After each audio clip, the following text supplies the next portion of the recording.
Pues damos la bienvenida al chef Juan Santiago Gallego. Él es chef de la hoy ya desaparecida Escuela Gastronómica de Antioquia, una de las más reconocidas en nuestro departamento. Juan Santiago es dueño y chef del restaurante La Chagra, ubicado aquí en nuestra ciudad de Medellín, en el cual trabaja con frutos y otras materias primas del Amazonas y combina con otras influencias culinarias. La propuesta gastronómica de Juan Santiago nació de la pasión que siente él por la Amazonía, gracias a un viaje que como parte del equipo de la fundación de la famosa chef colombiana Leonor Espinosa y el Ministerio de Turismo en esta región del país.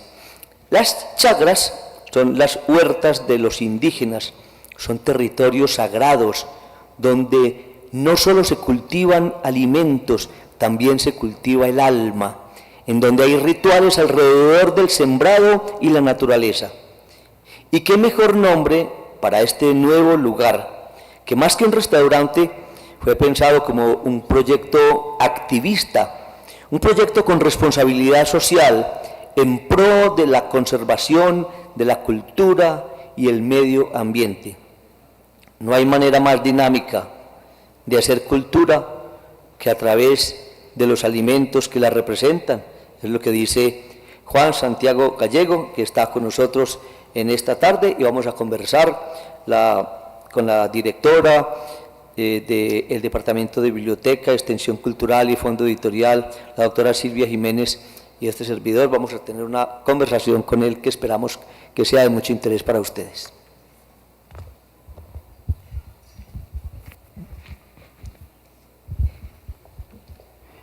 Bueno, definitivamente en esta tarde-noche el equipo académico, el comité académico de este evento, nos pareció supremamente importante tener un invitado como Juan Santiago, porque siempre nos hemos preguntado nosotros, bueno, la cocina, ¿qué tiene de ciencia? ¿Realmente se hace ciencia en la cocina? Porque particularmente me llama mucho la atención, a mí la cocina no me fluye. Yo no sé combinar materiales, colores, yo no tengo absolutamente idea. Entonces yo digo, uno tiene que aprender, uno tiene que saber, Juan Santiago. Pero si vas a otro país, que es una gran turista, si va a otro país, lo primero que uno busca en cualquier otro país es dónde se come rico. Por supuesto, lo primero que uno pregunta, ¿dónde se come rico? Y la comida especial de ese país. Bueno, Juan Santiago, escuchemos muchas pues a gracias Juan por esa venir. introducción para que nos animemos a seguir preguntando cosas. Bueno, muchas gracias por la invitación, buenas tardes. Que si hay ciencia en la cocina, toda una vida porque estamos teniendo en cuenta que en cocina le estamos dando transformación a una materia orgánica, a un alimento, a algo que está vivo. Entonces podemos encontrar toda una serie de técnicas, de transformaciones que obviamente involucran procesos químicos y físicos. Precisamente, Juan Santiago, ¿cuáles son, es decir, cómo se aplica para que la comida llegue a tener esos cambios físicos y químicos que tiene que pasar pues por la comida, ¿cierto? De antes de llegar a la mesa. ¿Eso cómo es? ¿Cómo se da? Bueno, voy a hablar en el caso particular de mi proyecto de la cocina indígena. Ustedes se podrán imaginar estas culturas que tienen más de 20.000 años, cuando comenzaron a llegar a estos territorios, a estas selvas, que no son nada fáciles. Por eso yo digo que la cocina indígena es una cocina de supervivencia, de adaptación. Entonces, estos grupos indígenas llegan a estas selvas y se tienen que comenzar a adaptar, y tienen que empezar a tomar todos estos alimentos, a hacer ensayos. En realidad no sé pues cuántos indígenas tuvieron que morir para darse en cuenta qué plantas se podían consumir, qué proceso le tenían que dar a la yuca brava, qué proceso le tenían que dar a un tucupí. Ahora estoy hablando de unos productos pues en general, ahorita le puedo explicar qué es cada uno de ellos, pero la cocina ha sido un proceso de ensayo-error. Juan, como asimismo como en diferentes países hay diferentes lenguas, diferentes costumbres, no todos los climas dan todo tipo de alimentos, de modo que las regiones indican mucho, van ilustrando un poco cómo se va construyendo la gastronomía de cada región en un país y en el mundo entero. Claro que sí. La gastronomía es precisamente eso, es un reflejo. Si, como le decíamos ahorita, nos ponemos a analizar a la cultura indígena y su gastronomía es un reflejo, una adaptación a esa región. Si nos ponemos a analizar muy bien cada cultura y cada región en la que ésta se encuentra.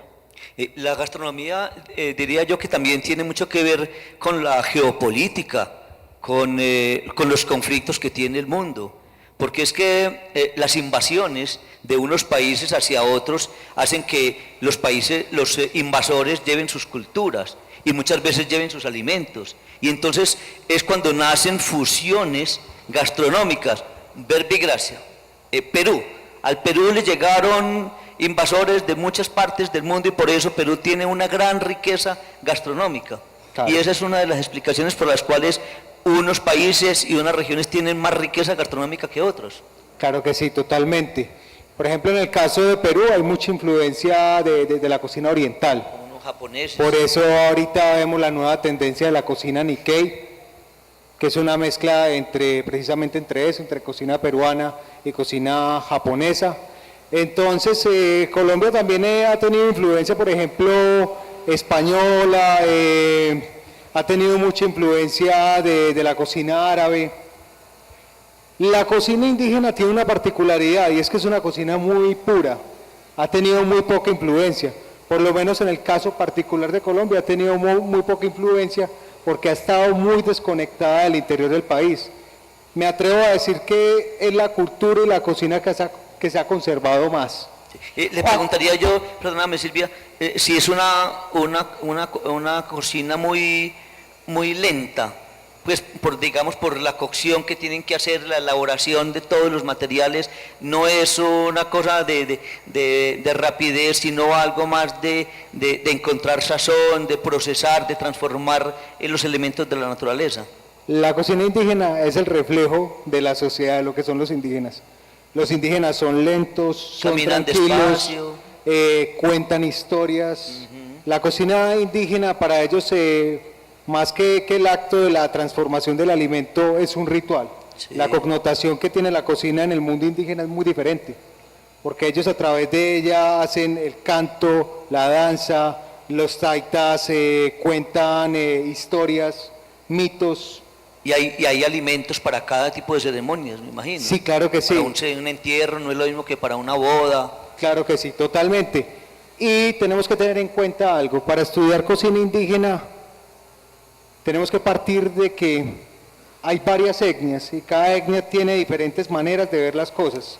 Entonces, por ejemplo, no podemos comparar a los Huitoto con los Ticuna, porque por ejemplo, los Huitoto hacen uso de la yuca mediante el tucupí. El tucupí, bueno, para que... Sí, de una vez. Mucho tucupí. Tucupí es un subproducto de la yuca. En el Amazonas hay una yuca muy particular, pues hay más de 100 variedades de yucas, pero hay una que es muy particular y es la yuca brava. La yuca brava es de un color amarillo, tiene un alto contenido de cianuro, lo que la hace venenosa.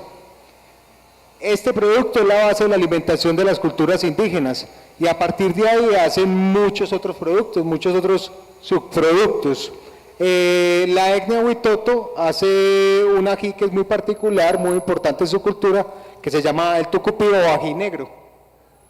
Este tucupí parte de la reducción, es una fermentación, no sé cuánta ciencia, cuántos ensayos tuvieron que hacer ellos para determinar que este producto se podía consumir de esta manera. Y detrás del tucupí hay muchas historias. Juan Santiago, ¿y por qué tu interés precisamente en la comida indígena y particularmente del Amazonas? Desde niño siempre me ha llamado mucho la atención el Amazonas, pero como un explorador, yo cuando estaba niño sí me gustaba la cocina, pero jamás pensé que fuera a ser cocinero mucho menos que tuviera la oportunidad de tener un proyecto gastronómico como este, porque esto en realidad pues para mí es un sueño. No todos tenemos la fortuna de ganarnos la vida haciendo algo que nos apasiona. Entonces siempre me llamó mucho la atención la naturaleza, la manera en cómo sobrevivían, convivían estas comunidades indígenas en el Amazonas. Y pues hace muchos años, hace 8 años, tuve esta oportunidad de hacer las pasantías con Leonor y terminé siendo parte de un proyecto en el Amazonas, un proyecto... ¿Y estuviste inmerso allá entonces en esa cultura? Sí, claro que sí. Yo nunca he tenido la oportunidad de vivir en el Amazonas, voy constantemente, pero nunca he tenido la oportunidad de vivir en el Amazonas porque toda mi vida he trabajado, yo trabajo desde los 13 años, siempre he sido independiente, entonces en el Amazonas uno queda completamente incomunicado, Sí. Entonces cuando uno es independiente y tiene negocios, pues sencillamente no se puede desconectar, tiene que estar permanentemente acá pendiente de sus negocios. Claro. Juan, ¿y cómo es el concepto hoy en día de su restaurante? ¿Cómo aplica esos conocimientos que tuvo en el Amazonas con cosas normalmente de nuestra vida presente y de cosas que me imagino que se importan, de alimentos, de esencias, de aceites, yo qué sé? Bueno, la Chagra ha sido un proyecto que ha tenido mucha transformación. Cuando inició la Chagra, pues en realidad fue por pura casualidad. No fue algo que yo tuviera planeado, simplemente fue una buena oportunidad de negocio. Me estaban ofreciendo un espacio dentro de un restaurante y tenía muchas facilidades. La verdad era un negocio que era bastante simple. Yo tenía una idea de negocio muy innovadora, que era pues este concepto de sabores amazónicos, que la verdad pues también era una idea muy loca, muy atrevida. Entonces pues yo sí tenía esa inquietud de cómo iba a reaccionar el público, Sí. porque lastimosamente Colombia tiene una particularidad, y es que en Colombia nosotros no conocemos el Amazonas, porque en Colombia tenemos algo muy particular que no ha tenido ni Brasil, ni Perú, ni Ecuador, ni los otros países que tienen Amazonía. ¿Ustedes saben qué es? No. Conflicto armado. El conflicto armado es lo que ha separado al Amazonas del interior del país. Entonces, por esa razón es que la mayoría de nosotros no nos hemos atrevido a visitar el Amazonas. Entonces, eso es una ventaja muy grande porque me deja a mí como un pionero, y ser pionero tiene pues ventajas muy grandes, pero también es un reto grande porque me toca generar cultura. Y a propósito de ese reto, ¿cómo ha sido aceptado aquí en Medellín ese tipo de comida? Bueno, sabemos muy bien, yo soy 100% paisa, mi familia no es más paisa porque no puede, entonces yo siempre tenía esa inquietud. Yo, bueno, si a la familia mía no le interesa probar estos sabores, no se aventura a ir a un restaurante ni siquiera de sabores amazónicos, sino en ese entonces de gastronomía peruana. Ahora yo cómo voy a hacer para introducir estos sabores tan exóticos. Entonces yo fui muy cauteloso, y cuando empecé con la Chagra, la verdad lo único que tenía amazónico era el nombre. Yo empecé a invitar a la gente, yo era muy consciente de esto, yo me he quebrado 1000 veces, entonces yo sé lo difícil que es hacer empresa y soy muy cauteloso. Entonces cuando comenzó la Chagra, de amazónico solamente el nombre. Poco a poco fui introduciendo ingredientes del Amazonas, pero eso fue todo un proceso, mientras la gente se educaba. Y siempre que introducía un producto del Amazonas, lo hacía con un producto que en ese entonces estuviera de moda en Medellín. Por ejemplo, ¿cómo introdujimos el copoazú? El copoazú, que es un fruto que sabe a fermento, huele a fermento, es un sabor exótico, fuerte para nuestros paladares, pues sencillamente lo hice mezclándolo con el agraz, que el agraz también era un producto que hace 15 años no se utilizaba. Exacto. Ya en estos momentos, pues el agraz es lo más play que hay, es lo más cool que hay. Ya lo utilizan en postres, en cócteles, en sangrías. Entonces yo aproveché este producto, lo empecé a mezclar con el copoazú, y ya cuando a la gente le gustaba el copoazú, pues les saqué el agraz. Así fue la introducción con todos los productos del Amazonas. Luego, después de un año, nos trasladamos para el poblado ya teníamos un espacio que era solamente para nosotros. Acá la apuesta era más grande porque teníamos que atraer nuestro propio público, ya no estábamos dentro de un restaurante. Y entonces acá hice una carta que era 100% indígena. Acá fui demasiado atrevido y eso me significó la primer quiebra de la chagra. Porque yo en el año 2016 la chagra estaba totalmente quebrada, a finales del año 2016 ya tenía fecha de cierre, ya las deudas eran pues impagables.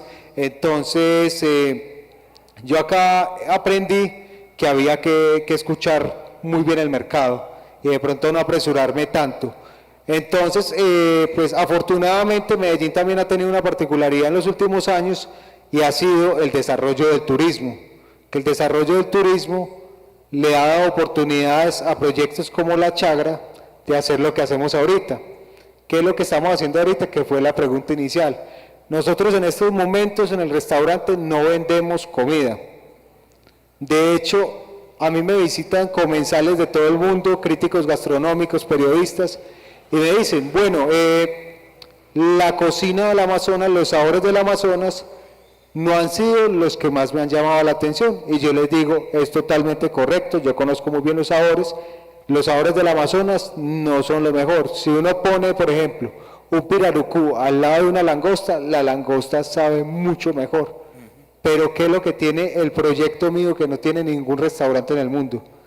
Toda esa labor social y toda la historia que hay detrás de la cocina indígena.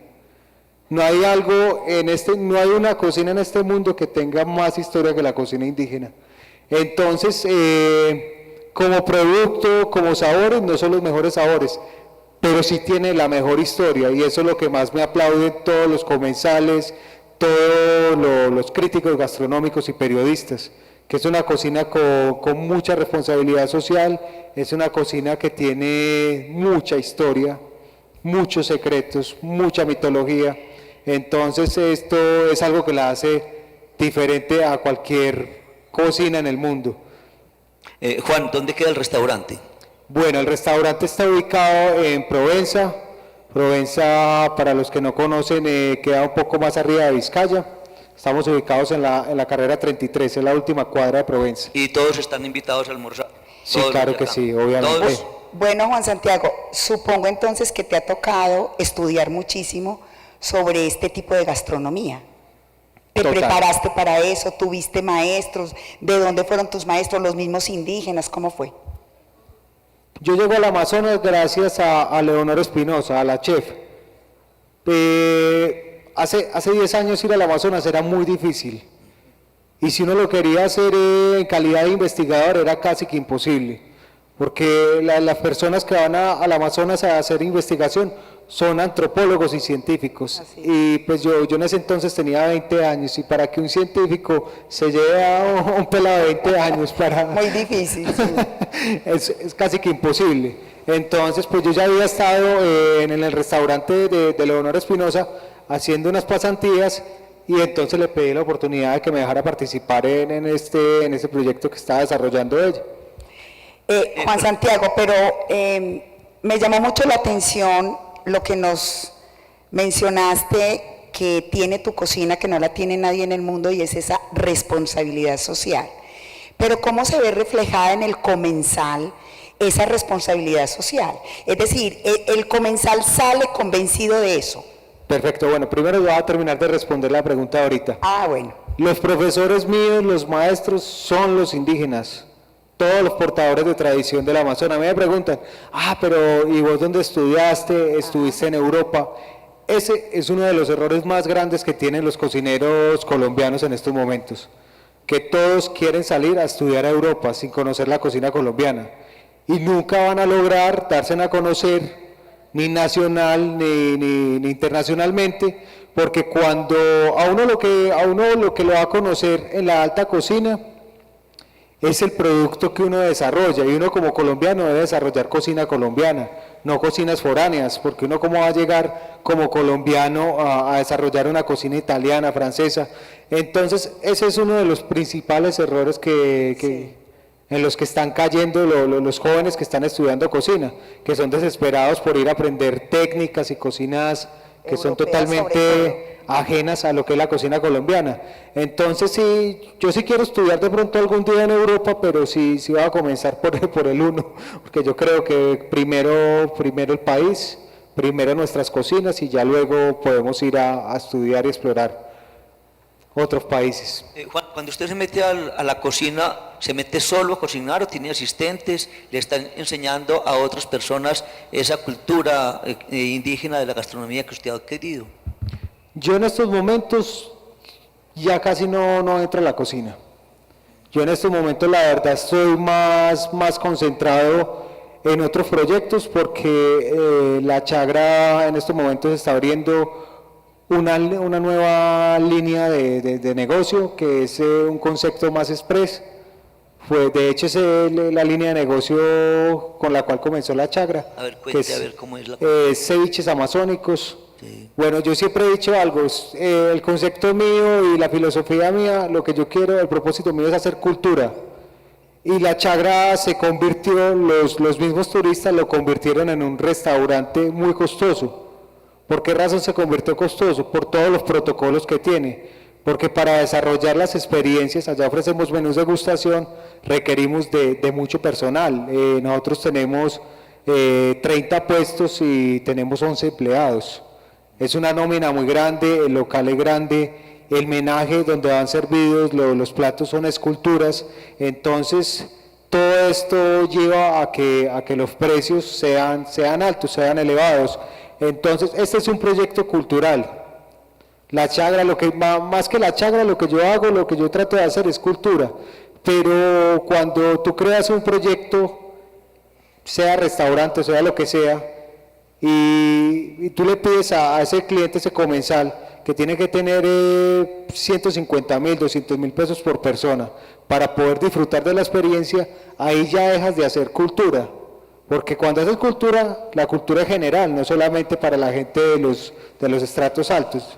Entonces, yo por eso quiero empezar con otros proyectos a los cuales pueda ir cualquier tipo de persona.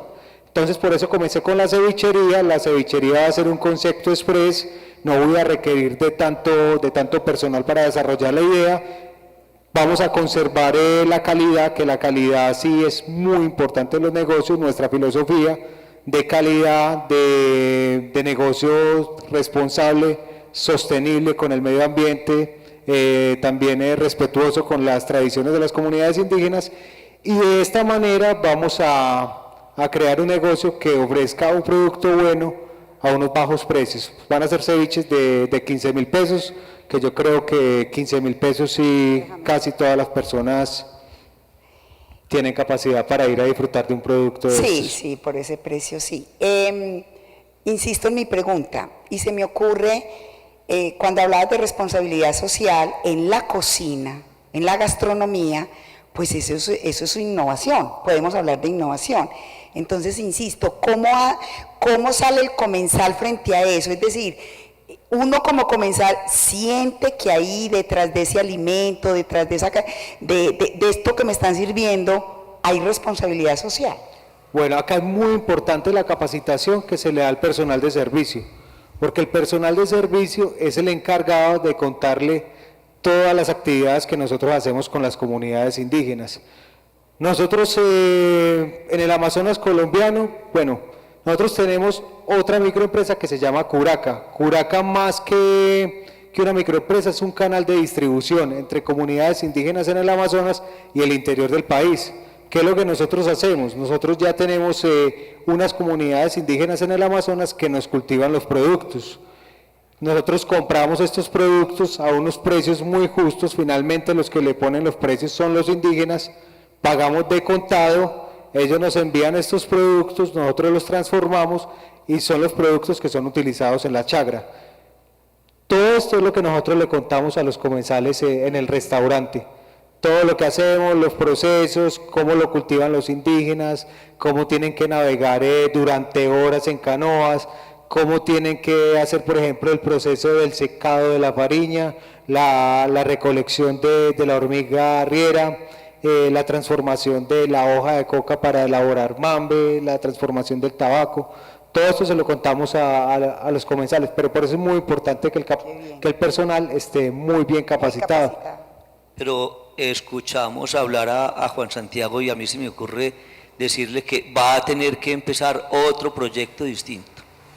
Y uno de ellos es un proyecto editorial, porque usted tiene que escribir eso, usted tiene que plasmar eso para que no se pierda, usted tiene que hacer un texto suyo, porque si usted es tan único que ha descubierto esto en su experiencia con esta chef, con Leonor Espinosa, y usted y uno lo escucha hablar con tanta propiedad, pues eso no se puede permitir que se lo lleve el viento, eso hay que plasmarlo, eso hay que escribirlo. Usted debe proponerse también a escribir un proyecto, a hacer un texto sobre esto para plasmar toda esa experiencia suya, ¿no le parece? En estos momentos estoy en esas. Yo todos los días estoy tratando, porque últimamente hace como 20 días no escribo, pero en estos momentos estoy escribiendo un libro. Me voy a tardar mucho tiempo porque, como les decía ahorita, la gastronomía del Amazonas está segmentada por etnias. Entonces yo quiero hablar de cada una de estas etnias, y como tenemos 53, yo sé que me va a demorar un rato, pero va a ser un buen regalo que le voy a poder dejar a Colombia. Muy bien. Silvia. No sé si alguien del público quiere intervenir, hacerle una pregunta, con toda confianza. ¿Le pasan el micrófono, por favor? Venga, venga, aquí. Por favor. Bueno, muy buenas tardes a todos los asistentes. Dado que estamos hablando pues de ciencia mirada con otros ojos, a mí me asiste una inquietud frente a los panelistas, y es la responsabilidad social que se tiene en cuanto a la alimentación versus la población. A ver si me explico. Hoy en día está muy en boga la calidad alimentaria frente a la población, los alimentos, porque se habla de alimentos demasiado procesados, se habla de alimentos con gluten, alimentación que está afectando pues a parte de la población. Hoy en día se habla ya de juventudes, de jóvenes de 15, 18, 20 años que sufren infarto porque hay una alimentación que no es balanceada. Entonces la pregunta mía es si la ciencia hoy en día está propendiendo porque exista un modelo de una buena alimentación, porque me parece que la ciencia tiene que ver mucho en ese aspecto. Y también quisiera preguntar cuál ha sido el papel del Estado, del gobierno, de los gobiernos, y no solamente a nivel del país, sino a nivel mundial, porque el mundo pues ha ido cambiando. No es lo mismo la alimentación que se requería la población hace 80, 100 años, que era una población que tenía mayor movimiento, caminaba más, frente a una población hoy en día que es más sedentaria. Entonces estamos hablando ya pues de que realmente hay una afectación. Yo personalmente veo que en las instituciones educativas como que no existe una cátedra de educación a la juventud, de que deben propender por darse una alimentación balanceada, porque se está afectando la salud. Entonces era como la inquietud si la ciencia hoy en día está realmente haciendo un aporte frente a una buena alimentación, y ahora que está tocando pues este tema de la cocina, que me parece muy interesante. Muchas gracias y felicito al joven por el proyecto que ha emprendido. Muchas gracias. Sí, a la gente le enseñan a hablar, le enseñan a comportarse y le enseñan a vestirse, pero no le enseñan a comer. Entonces mucha gente come mucha chuchería, ¿no?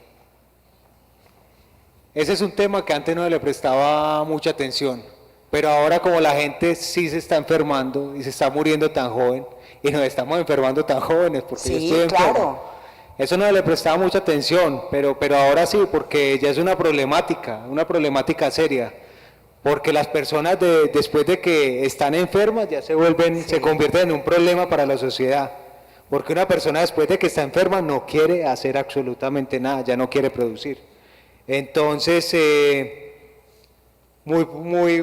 también muy importante lo del Amazonas.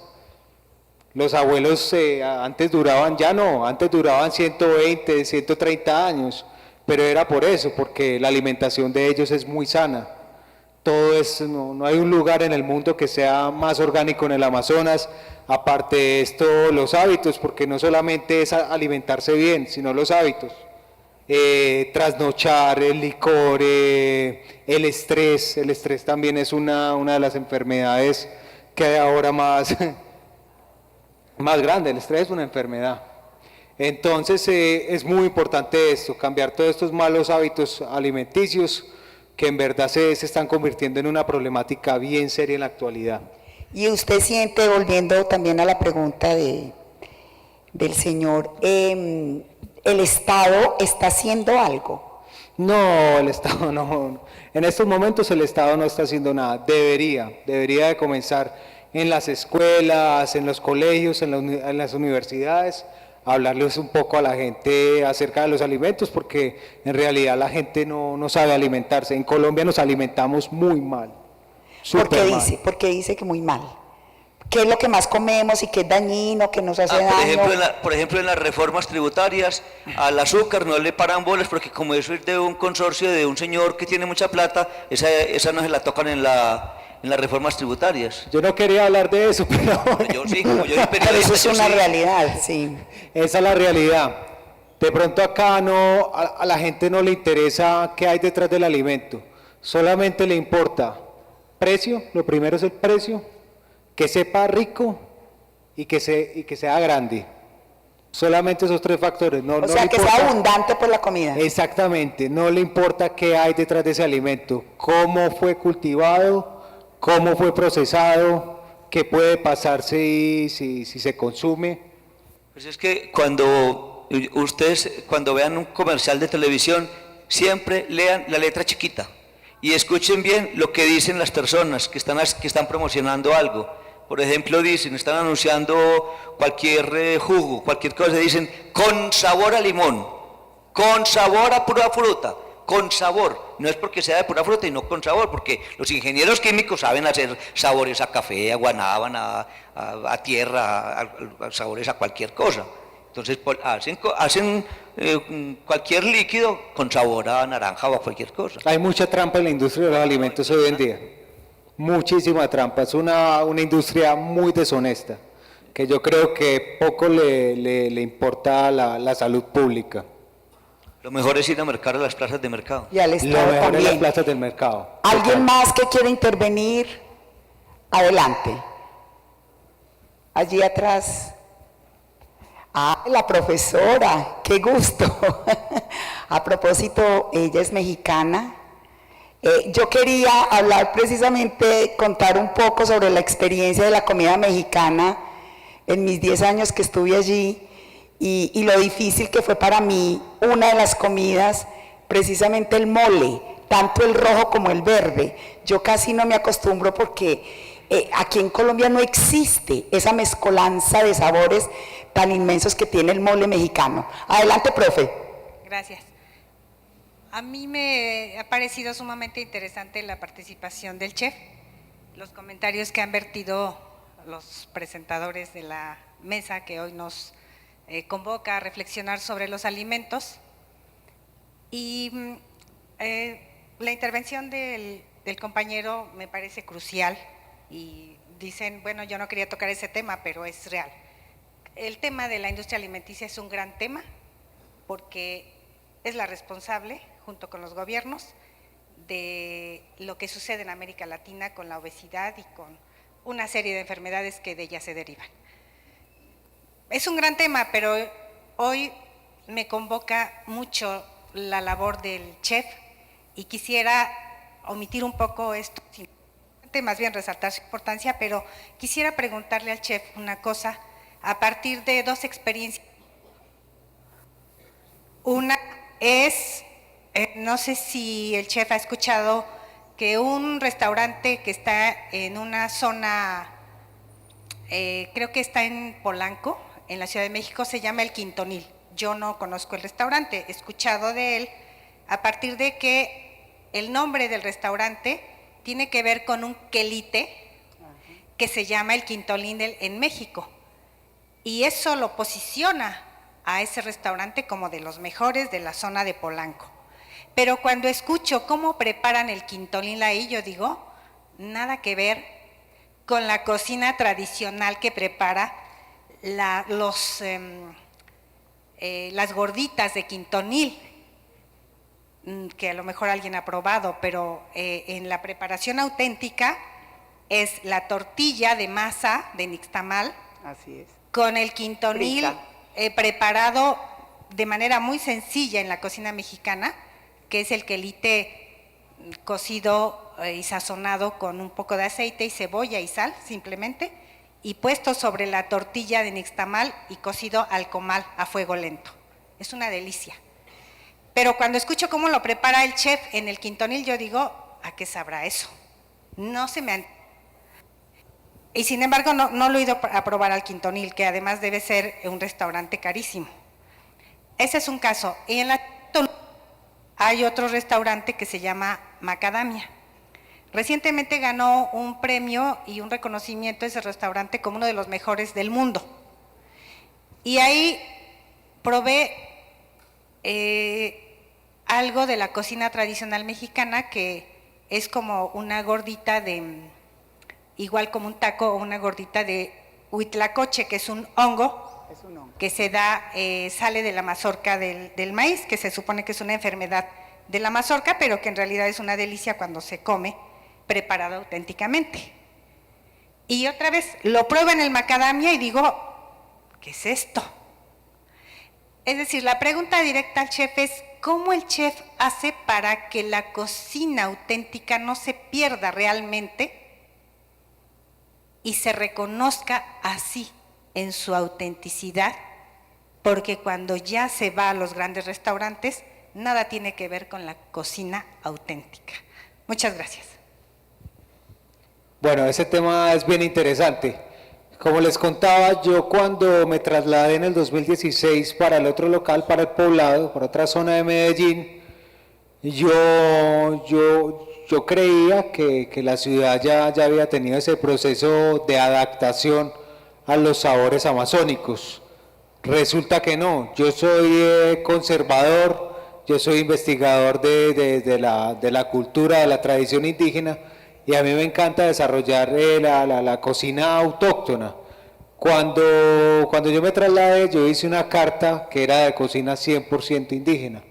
Ahí fue cuando me quebré y me di cuenta que yo tenía un proyecto que tenía un propósito muy grande y que era concientizar a las personas acerca de la importancia de proteger la cultura indígena y el bioma amazónico, y que eso, siendo muy importante la cocina indígena y que le tengo demasiado respeto, que eso era salvar el Amazonas y a estas culturas en estos momentos era una prioridad, y que si yo quería lograr este propósito yo tenía que adaptar esas recetas, esos sabores, tenía que hacerlos más amigables a los paladares de la gente del interior, porque si no, pues me iba a quebrar y la gente nunca iba a aceptar la propuesta gastronómica mía.